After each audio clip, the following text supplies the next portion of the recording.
Chez Eric, Thomas regarde des photos encadrées. Eric parle du prochain jour du mariage de Thomas et demande si Thomas est excité. Thomas demande s'il le regarde. Pour Eric, cela se voit sur le visage de Thomas. Eric dit qu'il n'a jamais vu Thomas aussi heureux, et il a hâte d'accueillir Paris dans cette famille. Il est également heureux qu'il se marie dans cette maison.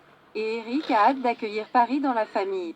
Ridge est d'accord. Thomas propose d'épouser Paris au bord de la piscine. Eric plaisante sur le fait de porter l'un des vieux speedos de Ridge ou les costumes de Donna, et Thomas regrette d'avoir plaisanté avec Eric. Ridge déclare qu'Eric aura toujours une longueur d'avance. Ridge et Eric ont apporté leur soutien à Thomas et disent que tout le monde est derrière le mariage de Thomas. Thomas remarque que tout le monde n'est qu'Hope. Thomas exprime sa tristesse d'avoir blessé Hope, qui pensait qu'il était revenu pour se réconcilier avec elle.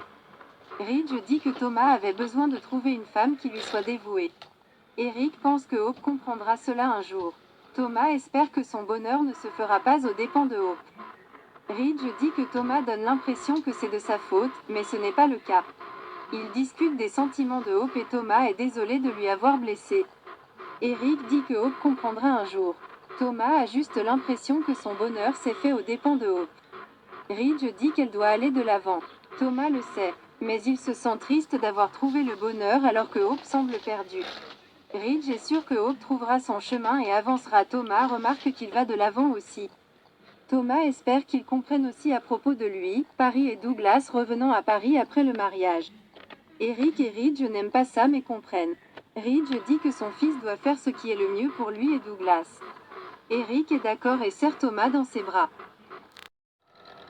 Dans le bureau de Forrester, Brooke suppose que Hope voulait retourner auprès de Thomas pour fuir ses sentiments pour Finn et éviter de commettre les mêmes erreurs et elle est terrifiée à l'idée de devenir comme sa mère. De commettre les mêmes erreurs qu'elle. Hope prétend qu'elle a toujours admiré sa mère et l'a toujours admirée. Brooke sait qu'elle n'a pas été un grand modèle quand elle était plus jeune. Elle était égoïste, elle faisait ce qu'elle voulait et blessait beaucoup de gens, ses amis, sa famille et, bien sûr, ses enfants. Elle est désolée que Brooke dise que Hope était en plein milieu de tout ça, et c'est pourquoi elle est la personne qu'elle est aujourd'hui. Brooke comprend que c'est pourquoi Hope a été prudente dans sa vie. Elle sait que Hope ne veut pas commettre les mêmes erreurs qu'elle. Brooke sent que cela motive son désir d'être avec Thomas et elle doit le laisser partir. Je viens de soutenir ses fiançailles à Paris. Les paroles de Brooke ont du sens pour Hope, qui n'arrive pas à croire qu'elle ne l'a pas vu jusque-là. Brooke pense que Hope doit juste être patiente avec elle-même. Hope qu'elle se soucie de Thomas.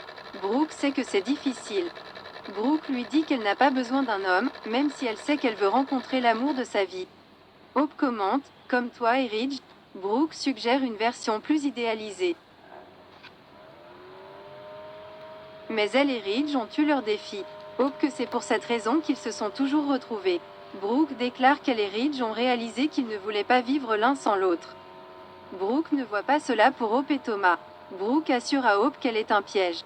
Hope se moquait. Brooke pense que l'homme parfait de Hope existe, mais ce ne sera pas Finn. Elle ne voit pas Thomas ou Finn comme l'homme avec qui elle est censée être.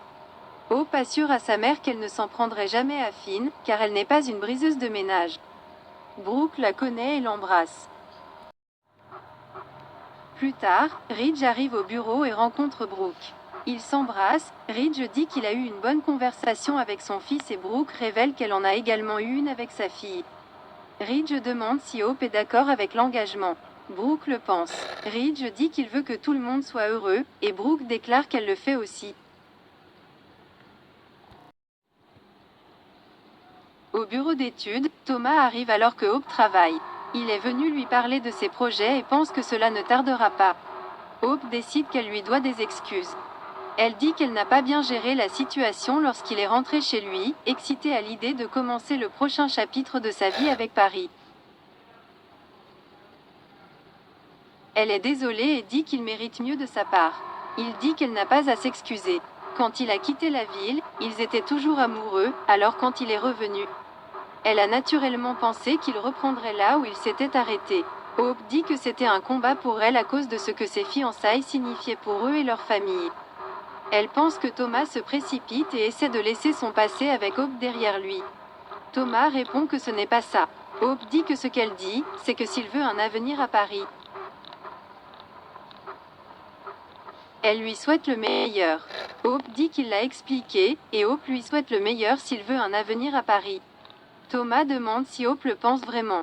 Cela semble lui faire mal de le dire, mais elle déclare que si c'est censé être le cas, elle espère que ce sera éternel. Thomas dit que les paroles de Hope comptent beaucoup pour lui. Thomas dit qu'il doit lui faire savoir que lui, Paris et Douglas reviendront en France. Hope pense qu'ils peuvent trouver une solution. Et elle sait que Thomas a une maison en France et qu'il est heureux. Thomas promet qu'il ne lui enlèvera jamais Douglas, car il l'aime tellement. Hope note qu'elle l'aime tellement aussi. Thomas explique que c'est difficile et il est désolé pour tout. Il espère qu'elle comprend son besoin de continuer sa vie. Il est sûr qu'elle fera de même. Il déclare que beaucoup de gars viendront appeler. Il lui demande de choisir le bon et de le faire fonctionner, quoi qu'il arrive. Il la serre dans ses bras et elle l'embrasse alors que les larmes coulent sur son visage.